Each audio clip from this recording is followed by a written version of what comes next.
बुद्धीची देवता विघ्नहर्ता गणपती बाप्पा आपले लाईफ कोच पण आहेत. त्यांचं हत्तीचं डोकं आपल्याला सांगतं की आपल्याकडे अमर्याद अशी बुद्धी आहे आणि योग्य रीतीने योग्य वेळी तिचा वापर केला गेला पाहिजे.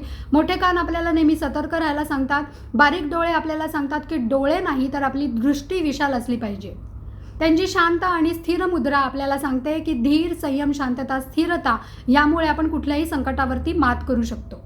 महाभारत लिहिताना लेखणी तुटल्यानंतर आपला दात तोडून त्यांनी त्याचा लेखणीसारखा वापर केला. यावरून ते आपल्याला सांगतात की कुठलंही काम हातात घेतलं तर ते तडीच न्या आणि कुठल्याही कामामध्ये यश मिळवण्यासाठी कुशलता, त्याग आणि प्रसंगावधानता याची गरज आहे.